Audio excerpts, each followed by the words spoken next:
All right. Welcome to our deep dive today. We're taking a look at Atomic Habits. You know that book by James Clear? It seems to be everywhere these days. We'd like to get past the hype Hmm. and find the gold. So that's our mission today. What's actually genius in this book? What might surprise you? It's a great book. I think we can all relate to it. Wanting to form better habits. Totally. Whether you're a habit pro Yeah. or you feel like, Uh, your good intentions just fizzle out, there's something here for everyone. Plus, I got to tell you, when I was prepping for this, some of the stuff in this book, it BLW my mind.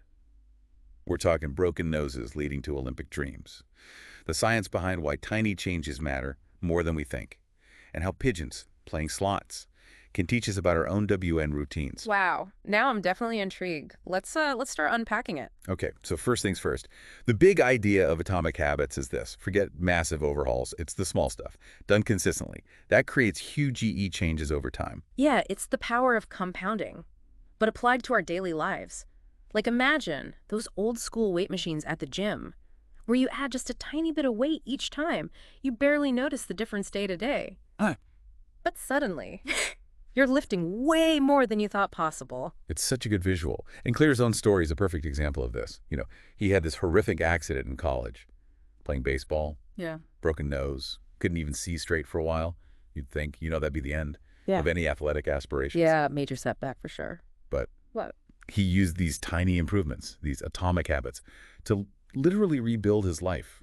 Walking, then lifting weights, slowly increasing the challenge. Years later, he's not just thriving, he's become this super successful author and speaker, all because he understood the power of small, consistent gains. What's interesting is how this connects to the idea that systems are more important than goals. So many of us get caught up in goal setting, thinking, if I just achieve this, I'll be happy. I've been there so many times. Yeah. But it always feels like putting off happiness until some imaginary finish line. Exactly. Atomic Habits flips the script. It says, focus on building the right system, and the Fine. results will come naturally. Like imagine you want to eat healthier. Instead of just aiming to lose 10 pounds, you build a system where, say, every Sunday, you prep all your healthy meals for the week. Suddenly, you're eating better. Not through sheer willpower every day, but because the system makes it easy. And automatic. It takes the decision-making fatigue out of it, and then, boom, you might end up losing those 10 pounds Yeah. without even realizing it was a primary focus. It leads to something that really surprised me in the book, this idea of identity-based habits. It's like our habits not only shape our actions, but they actually shape who we believe ourselves to be. It's a feedback loop. Right. Our actions reinforce our beliefs about ourselves, and then those beliefs drive our future actions. Exactly. So if you keep hitting snooze and skipping the gym, you start to believe, well, I guess I'm just not a morning workout person. But what if you flip that and started thinking, I am a person who prioritizes their health and shows up for themselves? Yeah, that slight shift in belief can create a ripple effect on your behavior. It's almost like you're playing a character, but the character slowly becomes you.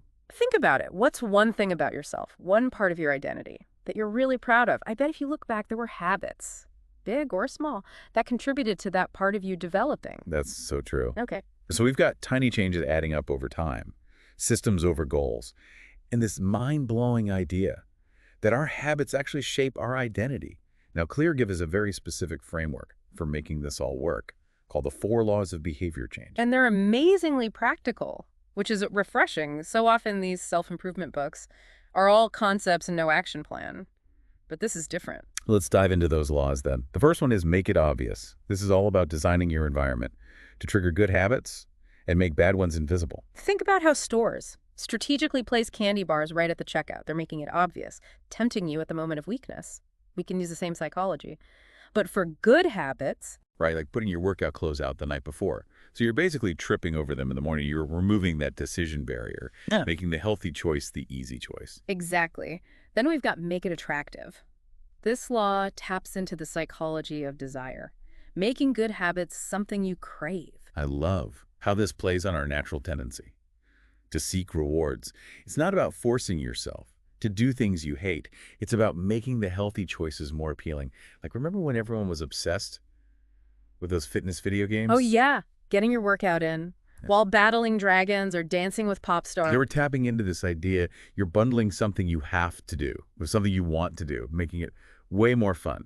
and likely to stick. It's brilliant. Okay, and law number 3 is make it easy. This is music to my ears because I'm all about streamlining and removing friction. Me too. And this is where Clear introduces the 2-minute rule. It says, instead of aiming for the whole big, intimidating habit, break it down to a tiny 2-minute version. So instead of saying, I'm going to write a novel, you say, I'm going to write for 2 minutes today. Or, I'm going to put on my running shoes Mm. and walk around the block. Instead of, I'm going to run a 10K. The idea is to build momentum and overcome that initial inertia. Because once you get started, it's so much easier to keep going. You trick your brain into thinking, hey, this isn't so bad. Okay, so we've got make it obvious, make it attractive, and make it easy, which brings us to the final law. Make it satisfying. This is all about the reward system, making sure your good habits give you that little dopamine hit to keep you coming back for more. And this is where tracking your progress can be really powerful. I know some people think habit trackers are cheesy, but seeing that visual representation of your wins can be incredibly motivating. Totally. It's like leveling up in a video game, but for real life. And it doesn't have to be anything fancy either. Just a simple calendar where you check off the days you completed your habit can be super satisfying. It taps into our brain's need for immediate gratification. Even those small wins trigger a sense of accomplishment and make you more likely to stick with the habit. All right, so those are the 4 laws. Make it obvious, make it attractive, make it easy, and make it satisfying. But here's the thing. This is all great in theory. But how does it actually apply to our lives, especially in this crazy tech-filled world we live in? That's a great point. I mean, think about it. Our phones are basically habit-forming machines. They're designed to keep us hooked, with notifications and endless scrolls and instant gratification. It's like we're all pigeons pecking at a slot machine, except the reward is a little dopamine hit from seeing a new like or comment. And the thing is, technology isn't inherently good or bad. It's a tool, and like any tool, it can be used for positive or negative purposes. So how do we use technology to support our atomic habits instead of sabotaging them? Clear talks a lot about conscious design, being intentional with your tech choices. Like, are the apps you're using actually helping you to become the person you want to be, or are they just sucking up your time and attention? Right, it's like if you're trying to eat healthier, but your phone is constantly bombarding you with ads for fast food, you're setting yourself up for failure. Exactly. You have to curate your digital environment just as carefully as you curate your physical environments. Maybe that means unsubscribing from those tempting email lists or turning off notifications from social media apps. Or using screen time limits to create boundaries. It's about taking back control and using technology to work for you, not against you. Okay, so we've got our tiny changes adding up, our systems in place, our identity aligned with our actions. And we're using technology to support our goals. But let's be real. There are still going to be days when we just don't feel like it. Oh, absolutely. Motivation comes and goes. Even the most disciplined people have days when they'd rather stay in bed and watch Netflix. So how do we push through those slumps Yeah. and stay consistent, even when we're not feeling super inspired? That's where the concept of the Goldilocks rule comes in. It's about finding the sweet spot between boredom and overwhelm. Okay, explain this one to me, because I struggle with this all the time. Think of it like this. If a task is too easy, we get bored, and our minds wander. If it's too hard, we get frustrated and give up. But if it's just the right level of challenge, we enter a state of flow. Oh, yeah. That feeling of being totally absorbed in what you're doing, Yeah. where time just melts away. I get that when I'm writing. Exactly. Athletes experience it. Artists experience it. Anyone who's truly passionate about their craft experiences it. And the key is finding that Goldilocks zone, where the challenge is just right for your current skill level. So how do we actually DO that? Because it feels like sometimes I'm either totally zoning out from boredom or about to have a meltdown from overwhelm. There's no in between. Well, it's a process of trial and error. You have to experiment and pay attention to how you feel when you're doing different tasks. If you're constantly checking your phone or daydreaming, it's probably a sign that you need more challenge. And if you're feeling stressed and anxious, maybe you need to dial it back a bit. Exactly. And remember, the sweet spot will change as you grow and develop.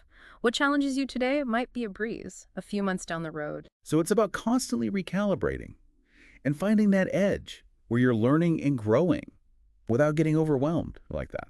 And this brings us back to the importance of systems. If you have a system in place that supports you, even when you're not feeling motivated, you're much more likely to stay on track. Just like having a safety net, so you don't fall off completely when those inevitable slumps hit. Exactly. And remember, even those boring days contribute to your overall progress. Clear talks about how professionals stick to the schedule. Amateurs let life get in the way. So true. It's like you don't have to love every single workout or writing session Yeah. or work test. Just show up and do the thing, even if it's not glamorous. It's about consistency over intensity. Small actions repeated over time add up to big results. All right, I'm feeling inspired to get back on track with some of my habits that have been slipping. But there's another part of this book that I think is so crucial. And it's this idea that we can actually change our beliefs about ourselves. Yeah. Ah, yes, the power of mindset. This is where it gets really deep. Because Clear argues that our identity is not fixed. It's a system of beliefs that we've adopted over time. And if we can change our beliefs, we can change our identity, which then changes our actions. It's a powerful concept, isn't it? Because if you believe you're lazy or not good at math or destined to be broke, you're going to act in ways that confirm those beliefs. But if you start to question those beliefs and tell yourself a different story, you open up a whole new world of possibilities. It's about rewiring those neural pathways, breaking free from those limiting beliefs that hold us back. So how do we actually do that? How do we change those deeply ingrained beliefs that have been with us for years, maybe even decades? Well, it starts with awareness. Pay attention to your self-talk, to those negative thoughts that pop up throughout the day. Challenge them.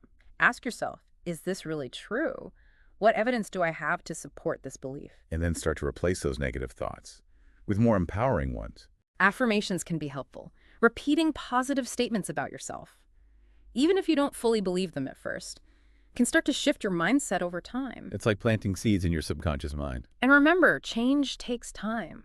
Be patient with yourself and celebrate those small victories along the way. This whole idea of choosing your beliefs is so powerful. It's like if we can do that, we can literally choose our own destiny. It's almost like we're the authors of our own lives, but we've been given a rough draft, and it's up to us to edit and revise it into the masterpiece we envision. I love that analogy. Okay, so we've covered a ton of ground here. Tiny changes, systems over goals, identity-based habits, the 4 laws, technology as a tool, the Goldilocks rule, and the power of choosing our beliefs. But before we wrap up, I have one more thought that's been swirling in my mind since we started this deep dive. Oh yeah, I'm all ears. What's got you pondering? Well, Atomic Habits focuses mainly on personal growth. Right.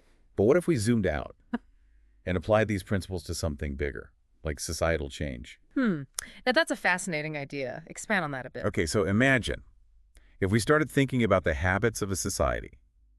What are the small, seemingly insignificant actions that, when repeated by millions of people, create huge shifts in culture, politics, or even the environment? It's like those viral challenges that sweep the internet. Remember the ice bucket challenge a few years back? Millions of people participated, raising awareness and funds for ALS research. It all started with a simple action, replicated on a massive scale. Exactly. Or think about the shift towards plant-based eating. It started with a few individuals making conscious choices, and now it's a global movement, impacting food production, health trends, and even climate change. So you're proposing that if we want to create positive change on a societal level, we need to focus on building better collective habits. Exactly. It's like, what if we all committed to doing one small thing each day to make the world a little bit better? It could be anything. Picking up trash in your neighborhood, volunteering an hour of your time, having a respectful conversation with someone who holds different views. Yeah. Those seemingly insignificant actions, when multiplied by millions, could have a ripple effect, creating a wave of positive change. It's a really empowering thought. Right. It's like we're not just helpless bystanders. We have the power to shape the world around us, one small habit at a time. And it goes back to that idea that our habits shape our identity. If we start acting like a society that cares, that takes responsibility, that prioritizes kindness and collaboration, maybe that's who we become. That's what I'm taking away from this whole deep dive into Atomic Habits. It's not just about improving our own lives. It's about realizing that we're all interconnected, and our actions have the power to create a better future for everyone. And that's a powerful message to leave our listeners with. So there you have it, folks, our deep dive into Atomic Habits. We hope this has sparked some new ideas and inspired you to think about the power of small changes, not just in your own life, but in the world around you. If you want to learn more and really dive deep into the book, we highly recommend checking out James Clear's work. It's a game changer. Until next time, keep those atomic habits rolling And let's create a future we could all be proud of.